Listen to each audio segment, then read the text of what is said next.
Hi, everyone. Welcome to Under the Veil podcast. I'm your host, Helena, and today I have a very special guest. We have Beauty by Jasmine Yin. Hi. Oh my gosh, it's so exciting to be here. Thank you for having me. Of course. Look at your radiant smile. Of course, I've had to have you. Thank you. Yeah, and also your makeup looks fabulous today. Goals, guys, goals. We're trying to look like Jasmine for the year 2025. Don't take my own horn.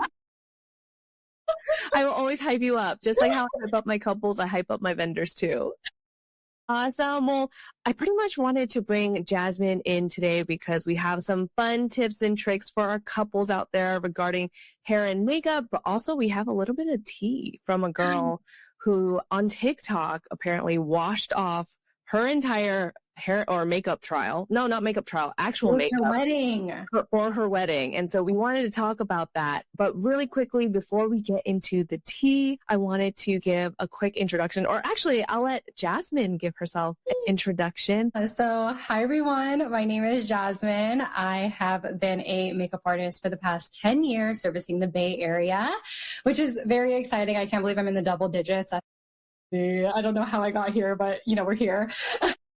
I have been specializing in bridal and event makeup for the past 6 years. And really that journey started when I was really, really young. I was, playing with makeup that my parents got me from Costco. It was like a Bratz makeup kit. I was obsessed. I was like, oh my God, I'm going to wear this to school. I'm going to be so slay. Like everyone's going to compliment my makeup. And then, I set that aside and I started getting into other interests like manga, anime, and cosplay. Ooh. So cosplay is really that pivotal point where I was like, oh my God, I think I want to do makeup, like actually. And so, yeah, that's how I got started with that. And one thing led to another. And I am now a full-time makeup artist. My goodness, what a journey. How old were you when you first were like playing with makeup? Oh my gosh, I remember my makeup kit from Costco was gifted to me, I think around second or third grade. My goodness. So yeah. young. Yeah. And when I first started cosplaying in fourth grade. When you do cosplay, is it like you kind of want to transform your look, right? Mm-hmm. Going into characters? Yeah, you're doing a full transformation, a full Sailor Moon moment. Like it is insane. Like I was really into it. Like I really wanted like the hair, the wigs. I wanted the outfit. I wanted the makeup, obviously. And so, doing all of that, it felt so freeing and fun, and seeing a 2D character come to life was at that age, I'm in fourth grade. I don't know how old I was, like 9.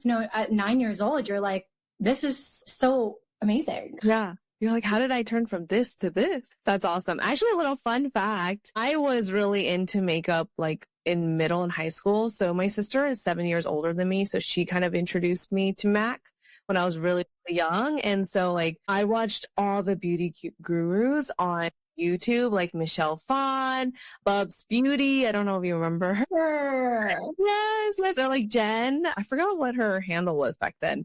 She's Korean. And then she did like monolid makeup. I don't know if you know who I'm talking about, but that was essentially like, that was my childhood. I also really loved watching YouTube videos as well. I remember with that, like when my makeup kit started to accumulate, I used to sit in my bedroom and I used to do my makeup in the mirror, and I used to pretend that I was making YouTube videos before I even started doing social media, which is amazing. Oh my gosh. Imagine if you started back then. No, you know what? I did. I really did. I started with like doing K-pop dance covers. What? We're going to see those. No, I deleted them. They're like before it came out. Deleted. It's gone. You'll never see it. It will never see the light of day ever again. Oh man. Okay. Well, maybe one day in a safe space. Awesome. Well, thank you for the introduction. It was really nice to get to know you a little bit more, and especially for our listeners as well, to get an idea of your background, things you like, and all that good stuff. But really this episode, we wanted to cater it to you guys in terms of what you can expect for hair and makeup on a wedding day, how you can prepare for it. So Jasmine, maybe if you could help us give some tips for our couples, like, okay, so starting from like the very beginning, the booking process, like Yeah. how early do couples need to book their hair and makeup artists? This question I feel like is a little bit difficult because it really depends on the season that you're trying to book your wedding. It also depends on the day of the week that you're trying to book your wedding. So if you are trying to book your wedding within like spring, summer, fall, which is, I would say, a pretty hot time, to book your wedding. And if you're thinking about booking on the weekend, Friday included, I would say that you would need to reach out to me at least 9 months in advance. Yeah. Because there's a lot of other couples inquiring about the same date. Maybe some of them might not move forward, but you have multiple people wanting a specific date, especially on the weekend. If your wedding is on the weekday, Monday through Thursday, then you have a little bit more freedom in terms of getting other things planned in advance. So you can reach out to me maybe like 6 months before your wedding. And then if it's completely off season, like December to February, you can even lessen that amount of time to even like 3 months, just because it's off season. Yeah, that's a good point. So I think like what she's saying is industry standard, probably around 9 months if you're doing kind of a more traditional wedding during wedding season. And then if not, there might be a little bit of flexibility. But it's always, I honestly say it's always better to just book all of your vendors early on and just get it locked in. And then you can just chill for a little bit. Exactly. And you don't have to worry. Yeah. And then once you chill and then, when the time comes up a little bit closer, maybe 6 months away, then you can start picking back up the planning. But that's a good point. And also, are people, okay, I want to talk about this because I feel like our viewers might be interested in this, but I've been seeing makeup services for grooms lately. Yes. Yes. Can you tell us about that? Like, how common is it? And like, what does it actually mean to get makeup for a groom? Oh my gosh. So I feel like this started getting a little bit more popular within the past year and a half, 2 years for me. Okay. I would basically sit my brides down in their trial and I would go over when everything's done. Is there anything else that you need to let me know for your wedding day? And then I would list certain things that are add-on services. And I remember having one bride say, you know what? I don't care what my husband says. I'm going to have him book the groom service, the groom touch-up. And I said, okay. So I booked it in. I posted it on social media. And I think that's when the doors started really opening for other brides and then other grooms who were like, you know what? I think I really want to look good in photos as well, whether it's to cover a blemish, whether it's to just feel good as if you're getting ready, with everybody there. It's just a really great way to feel included and also just to feel like you're wedding ready. So what that'll include is a full skincare prep. I tell everybody, I don't want you looking crusty for the wedding day. That's a very popular line with me. I don't want you looking crusty. And so that's going to entail a full skincare prep. And then I will just take a bigger look at your face and see, are there any red spots? Are there any blemishes? Do your eyebrows need to be filled in a little bit more? Do you need, your lashes curled, things like that, where it's still makeup, but it's undetectable to the naked eye. Yeah. Yeah. I think it's like on my wedding day, John had like a really big pimple popped up. And I was like, no. I asked my makeup artist to cover it, but I think I was so behind on that day. And so we probably just forgot. But honestly, it's okay. Things happen. But yeah, if it got covered up, that would have been real nice. I also hired my makeup artist all day for my wedding. And I don't know if people know this, but makeup artists can be hired all day so that if you're crying a lot, you can get touched up because your girl cried a lot. First look, like, walking down the aisle, just throughout the whole ceremony. Yeah, it was quite a day. And so, Jasmine, when you talk about a full day service, what can our clients expect from that? So for me, if I'm just talking about like a general bridal party, so it would be like the bride and maybe 5 or 6 bridesmaids for makeup, right? So already that's going to be about like 6 hours of me in the morning, not including me setting up, not including me packing up. So that will also add time to maybe like Around 7 hours, I would say. Obviously, I have to get there early. I have to account for traffic. I have to make sure I bring all of my equipment, get there, make sure that the room that I'm setting up in is enough space, right? And then I'm doing the actual makeup. I'm doing the actual services. And then we pack up and I am now heading to the venue to hopefully set up in the bridal suite. So I'll do this thing with my touch-ups where I will be in the room, but then also mobile so that I can have all my equipment in the room set up so that when I take a look at everybody who arrives, I can see what I need to strategically pack and bring with me so that I can be mobile when they take pictures for their first look, for the family pictures, and then also just be prepared for maybe right before the ceremony. And then of course, after the ceremony and into the reception. What's the latest you've ever stayed for a couple? Around 6 p.m. Oh my gosh. Yeah. My longest stay in total was starting at 6. So my arrival was 6 and then I left at around like 5:30. And then of course the driving was like an hour there, hour back. Yeah. The drive is always, it's always there. These venues always have to be in the middle of nowhere. Yeah. No, I hear you. Well, that's awesome. I mean, so hopefully for the brides and grooms, whoever's listening to this, if y'all know you're going to cry a lot, full day service, that's the way to go. Yeah. And it's nice to be prepared. You know, if you feel like, even if the day is like going to be super, super hot and you feel like, oh my gosh, my makeup and hair probably can't withstand this heat. There's weddings that I've serviced touch-ups for that were 115 degrees. And it is just so unpredictable that, you know, sometimes you really do need your makeup artist there. Even if you don't cry, there's unforeseen circumstances that you might not even think of. That's very true. I have seen makeup and hair melt off and just deflate. You never know. That has happened. That has happened. I love that you mentioned skincare as one of the things that you offer as a service, but there's for sure skincare we got to do before. I mean, like, look at your skin. It's glowing. Okay. I'm going to go to Korea and like get whatever procedures done and inject the salmon sperm into my skin. I was just about to say that. But so even before the wedding day, what kind of advice can you give for skincare? I would say morning and nighttime skincare routines are crucial. I don't care what you do. You need to have a morning and night routine, period. I would say that it is recommended to go to a dermatologist, an esthetician, for them to really feel and touch your skin and really cater a skincare routine that's best for you. Sometimes, you know, I can recommend a product that works well on me, but it probably won't work well on you. And you probably won't realize that because, you know, you might have other underlying skin issues that need to be targeted. So yes, recommending going to a dermatologist, an esthetician, getting a facial and having them really get in the nitty gritty into all those pores to really tell you, hey, maybe you need to implement niacinamide. Hey, maybe you need to implement retinols.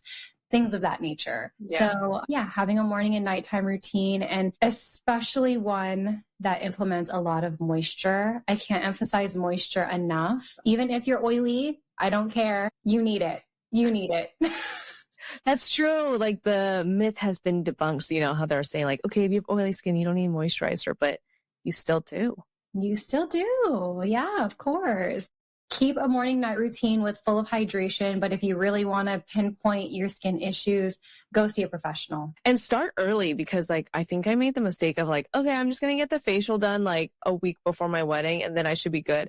But the problem is no one tells you this. When you get a facial, they also extract all the things out of your face and then you may or may not break out. And so I recommend like going to your esthetician like at least 6 to 8 months beforehand so that your skin is kind of like regularly adjusted to these types of facials. And then you kind of know what to expect. Like if you regularly break out within the week of the facial, then you know to not get it the week of your wedding, like maybe just another week before, right? And that, you know, just like testing, like when do you see the radiance and the glow after the facial? I should have done that, but your girl did not know back then. No, that's also a really good point that I always forget to mention as well, having regular facials. I think, yeah, a lot of people similar to you just do it the month of their wedding. And, although it's great, yeah, sometimes people do break out. And that also includes, getting services like your brows wax, your upper lip wax. Like I feel like a lot of people wait until that month and sometimes they don't realize that they might be allergic to wax or, they might be using an ingredient on their skin that you shouldn't be using with wax like retinols. Because if you use retinols and you wax your skin can come off. It rips off. So yeah, like there are things that, you should probably do beforehand to kind of test it out, do a little trial with and see, okay, this is something that I want to continue doing or cut it off. Also getting a haircut and getting like a trial haircut almost, because I felt like when I did my trial for my hair and makeup for my hair, I really loved it. I loved where like the pieces of my bangs fell. And then I realized on wedding day, my hair was a bit longer. Even though I got it cut, it wasn't cut the same. Yes. And so then the pieces were not, it felt chunkier because they were not the same length as before, if that makes sense. Yeah, the pieces were not piecing. Yeah, the pieces were not piecing. There's just so many small things to think about for hair and makeup. And then obviously, like, if your hair is just kind of like down and it's not like as big of a, like, it's not as noticeable, I guess, then it's okay. But still just having like a trial run for everything. And even like nails, I didn't do a trial for my wedding nails. And so I was like, okay, I think I want to do this. And I went to a salon and then I got it done. And I was like, this does not look like the picture. And I was like, this is what it is. Nails now. I'm stuck with it. Unfortunately for nails, sometimes even when I get my nails like to get them done, sometimes I'm like, you know what? It is what it is. I will never say anything because once I put that top coat on, I said, I can't say anything. Well, speaking of that, but what about your whole face is done for your wedding?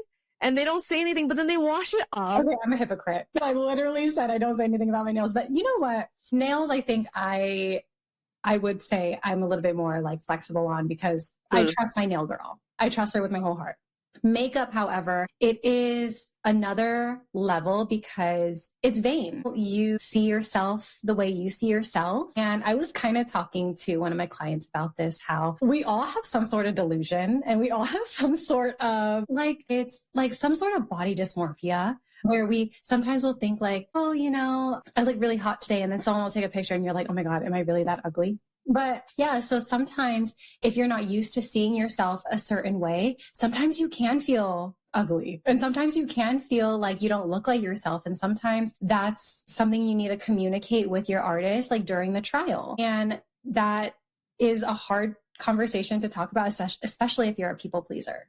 Yeah. And it's so personal, right? Like, it's so subjective because how I see myself every day, but then how maybe you see me might be a little bit different. And just like, it's so complex, but maybe this is a good segue into talking about the tea of the girl on TikTok, who's the girl who washed off her entire wedding makeup and literally filmed herself doing that. Like she filmed herself getting her makeup done, filmed herself saying, I'm going to wash this all off.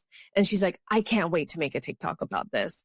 Like there are just so many things are going through my brain about that. I want to hear your perspective on it. So what are your thoughts? What did you think when you first saw it? First impression, I said, this is evil. The way she said, I can't wait to make a TikTok about this. I said, oh, that's sinister. It's just the intention of wanting to talk badly and blasting somebody on the internet. And I wanted to wait until I made a full opinion until the makeup artist made a response. Cause I'm the type of person who loves to hear both sides of the conversation. Yeah. So sure enough, like a week, maybe 2 weeks later, the makeup artist made a video and she was saying, she was really sweet. And I said, oh, of course she was. Like, of course to your face, she was sweet. And then behind your back, she decided to, want to put you on blast. So yeah, for me, I was like, that is a level of evil I wish to never have. I can't comprehend that either. Like, it makes me really sad that she would actually, I want to give her the benefit of the doubt and say like, maybe she's like, I can't wait to make a TikTok. Like, I don't know, maybe she wants to show how she did her makeup, but it's really hard to see it that way. I'm trying to give her the benefit of the doubt, but it's really hard. Yeah. It's hard with all the signs point, like the things she's saying. And like, I don't think she thought about like her actions, like making a TikTok about this would destroy or like could hurt that hair and makeup artist's reputation. I don't think she thought about that. She just thought, this is like a fun, like this, I can't believe it. I'm going to make a TikTok about it. You know what I mean? Like Yeah. it was almost so self-centered that she didn't even think about the other person. Yeah. And, I literally cry whenever I get like a bad review. It really hurts. But like a bad review is one thing, but to literally have a video of you talking crap is a whole different thing. And then having that video go viral is a whole different ball game. Like I just cannot imagine being on the receiving end of that. Yeah. Or because the makeup artist didn't even have a TikTok before the video went viral. So if you can only imagine like you logging in on your Instagram one day or, somebody else who has a TikTok saying, hey, wasn't this your bride back in August? I know. It was like what, December, January? When did that video come out? January, right? I think so. Maybe. I forgot. Like 4 months later. That is wild. Like you already finished this wedding.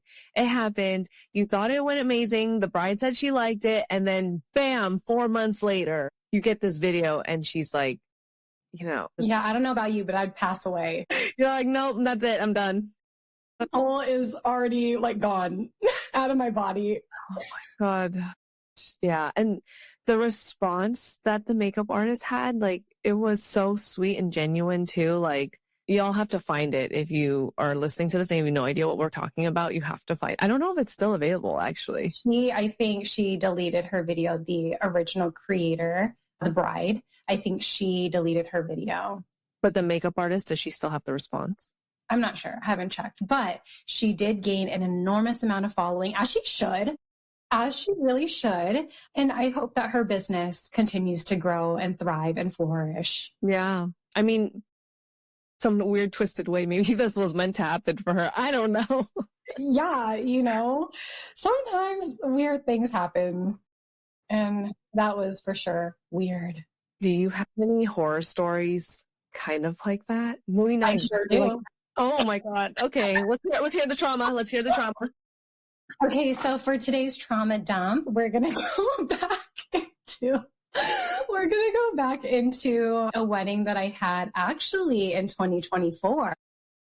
So this is a very long-winded story, but I'm gonna try and wrap it up as easily as possible. So for the past 2 years, I have been really trying to ask for help whenever I felt like I needed help. So as you can imagine, I'm the type of person who will do everything by myself, never complain, but then obviously come home, stress and cry about it. So I got to a point where I said, you know what? I want to train an assistant to come with me to work weddings, especially larger bridal parties, because I've had a lot of brides who won't necessarily move forward with me because I'm just a single solo artist, right? They would prefer to. So I thought to myself, you know what, let's try it out. Let's train somebody and let's kind of get the ball rolling. And I really loved my assistant. I felt like she really got the natural glam down. And a lot of people in the bridal parties that I would work for, they would request soft glam or natural.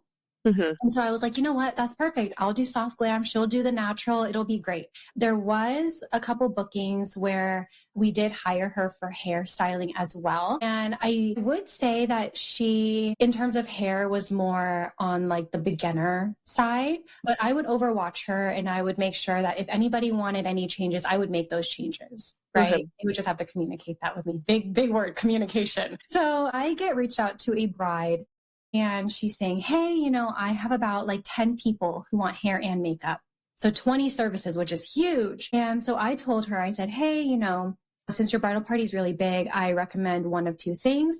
A, having my assistant come and help, or having and hiring another separate artist. And I was willing to give her other recommendations because, her bridal party's huge. Mm-hmm. And so she said, oh, I would love to have your assistant. And that was her first message, our first conversation. So we go by, we do the trial, we see each other on the wedding day. And immediately I just feel like the vibe is a little off on the wedding day. It's not super bad, where everyone's fighting and clawing at each other, nothing like that. But it was definitely it's a little quiet, the vibe's a little off, but it's whatever. Maybe it's just in the morning. So we go and we continue to just do our job. And I noticed that a third person comes in. So Not only did she hire my assistant, but then she also went ahead to hire a third person, which was great. The more the merrier. I say, like, if you have a really big bridal party, have more artists. The wedding morning will go by quicker. Everything will be more time efficient, things of that nature. So my assistant's working on hair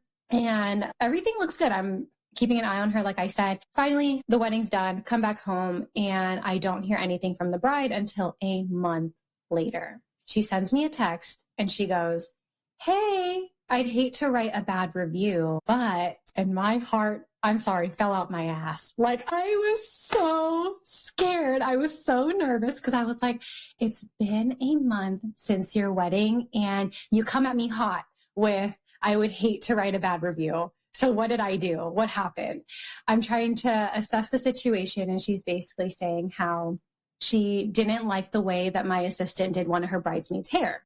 And I remember and I recall that bridesmaid sat down at the end of the day, or not the end of the day, the end of our session. And I did a roundup call asking, does anybody need any touch-ups for their hair and makeup? Now's the time to do so before I pack up. I do that with every wedding. She comes and sits down in my chair and she says, "Do you think I need anything done with my hair?" I take a look at it and I said, "No. What do you think? I think I need to fix anything for you?" She goes, "I don't know. I just wanted your opinion." So I kind of left it at that because she didn't communicate anything with me and I felt like her hair looked fine. The bride basically is asking me for a refund for this bridesmaid who was unhappy with her hair and who ended up getting her hair redone by the third artist. And I was kind of like, well, I asked her if she needed anything done. Like, if she wanted me to redo it, I would have been happy to redo it because that was my time to do so. Yeah. Yeah. Oh my gosh. So then what happened? Did you refund her? So there was just a lot of, like, I felt threats happening.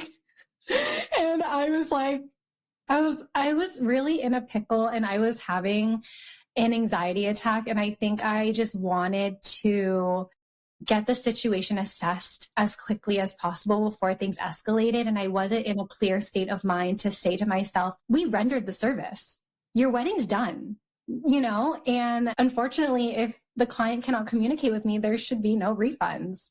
Like, I'm sorry that she felt unhappy, but I did all the steps that I could. And also my assistant did all the steps that she could to make sure that everyone was happy. But if you cannot tell us that you are unhappy, then we cannot read your mind. Yeah. And so I ended up giving her a refund.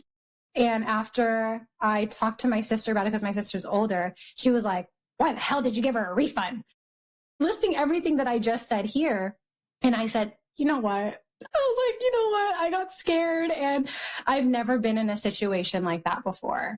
Yeah. I think that's a really tough part about being a business owner too, is a lot of it's customer service. And sometimes it's like, is that worth the X amount they paid me? Everyone has a different threshold, right? Some people may want to fight back, but some people are like, this is not worth it. Even though it's not my fault, I did everything on my end.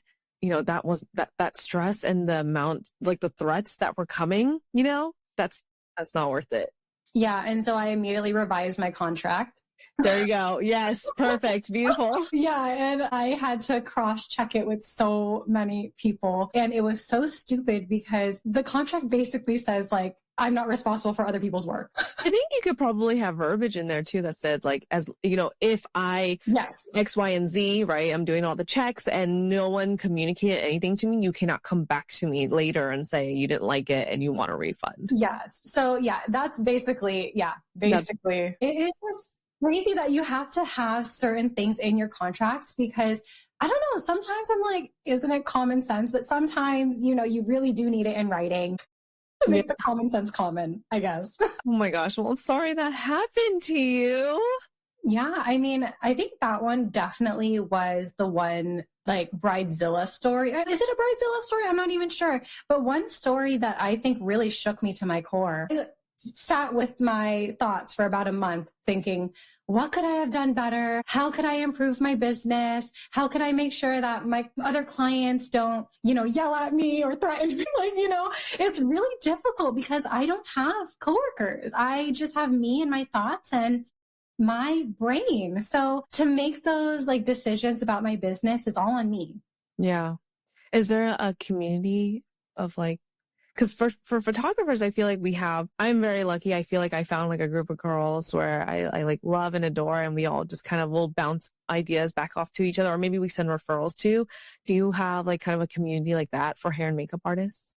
Not a large community. I have a couple girls who I feel really comfortable talking with. Yeah, I have a couple girls, but I wish I had more. I do. I feel like I'm naturally an introvert and I don't really like talking a whole bunch about like my problems. And so sometimes reaching out to certain people feels like a task. But yeah, I'm lucky that I do have some girls who I can communicate with, but I wish I had a larger community. Well, for any hair and makeup artists listening, Jasmine would love to connect with you. Yeah, and I hope there is a community that starts out of this, right? I feel like all wedding vendors, we all need to connect with each other and just share our stories, share our challenges, and help each other out, because we are doing this alone, but it shouldn't have to be that way, right? Yeah. I'm really, really big on community, like not just photographers, but like wedding vendors in itself. Like I love to meet anyone that works in the wedding industry. I honestly love to meet anyone. I am kind of an extrovert in that sense. So I guess naturally it's a little bit easier for me, but I do really see a value in like connecting with people and just sharing stories and being vulnerable, asking for help. It's so hard. We're trained, like, growing up as Asian American, we're taught to not bother people, quote unquote, bother people, right? If we have troubles, we do not bother people. We keep it about ourselves. And so now as we're becoming adults and living in this world, we're trying to figure it all out by ourselves, but doing it by ourselves is difficult and a lot slower, right? Than doing it together and lifting each other up. So yeah, I agree. Yeah. Awesome. Well, that was a lot. We covered a lot, from tips to the tea to your stories. Thank you for sharing and being vulnerable. Any last things that you want to cover here that you may think would be helpful for our couples here? Yeah, actually, I do. I want to talk about the getting ready space that makeup artists and hairstylists will need. I feel like this is something that I constantly have conversations about with my clients. And a lot of the times when we are planning your wedding, sometimes my brides will say, we're going to get ready at the venue in the bridal suite, but the venues don't really open up to to the bridal party until maybe like an hour, maybe 2 hours before, unless you're lucky and they're like, yeah, if you pay a little extra money, like you can have it, But a lot of the times we would typically be getting ready in, an Airbnb, a hotel, preferably a bridal suite. If you're booking a really fancy hotel and you have a lot of girls, maybe a presidential suite, we need a lot of room, more room than you probably think. So when I come to work, I will bring my ring light. I will bring a chair, a high chair, and I'll also bring my kit. And so for that, I'm going to need a large table to set up. I'm going to need a lot of open windows if possible. Of course, my ring light does come in handy when there is no light available. And then I will also need enough room so that people are not bumping into you when you're getting service. And it's a really comfortable space, because in that getting ready room, the room fills up quick. Yep. It does. Yeah. I mean, you see it yourself, like you're a photographer. So you come in and, everyone's kind of scrambling around, and then you're an extra body that comes in. And so, yeah, the room fills up very, very quick. So be mindful that we need room. Totally. And I actually love to prep my couples this. Like I tell them all the time, like for the getting ready space, if you want pretty photos, please book a very big and bright room. Usually hotel rooms are dark and small, and it's difficult to get beautiful photos in those very small Marriott rooms. And so I tell them, hey, book an Airbnb maybe that has like a lot of windows, white walls, a lot of light. And so I guess it kind of goes hand in hand there. Now I can even mention like, yeah, for your hair and makeup artists, they're going to need a lot of room. So be mindful of the space that you are booking so that we can all be comfortable. And you'll be so surprised that I've had a lot of photographers come in and they don't have any space to take any of the detail shots, like the shoes and the rings. And so they would just set up on the floor. And, you don't want people walking over that space while they're working. So yeah, again, space is crucial. The rooms that are big. Book the rooms, book the spaces, book the Airbnbs. Okay. If you ever need tips, you can always reach out to us. Awesome, Jasmine. Well, thank you so much for coming on. It was super helpful to hear all your tips. I loved hearing your perspective as well with the bride who washed off her makeup. Oh, yeah. Hopefully in the future that never happens again. Yeah, I hope so. And, luckily, social media is an amazing thing. And, luckily we have people who will wait to see and hear the other side of the story to make a full opinion on things. And I'm glad that, we all were collectively like, okay, maybe she shouldn't have put the makeup artist on blast like that. Yep. And apparently her makeup looked the same after. That's what everyone said. Looked the exact same. Who knows? But anyways, thank you again, Jasmine. Really appreciate you coming out. And until next time, everyone should follow her on Instagram, Beauty by Jasmine Yin. And she also has a YouTube. What's your YouTube handle? My YouTube handle is That's So Yin. And you can also find that same username on TikTok as well, where I talk a little bit more in depth about more bridal stories, more Bridezilla stories, if you guys really want to hear the hot, juicy goss. She's funny, y'all. She's really funny. She has great skits on there. So check her out. I'll leave her links down below in the description. And until next time, have a good one.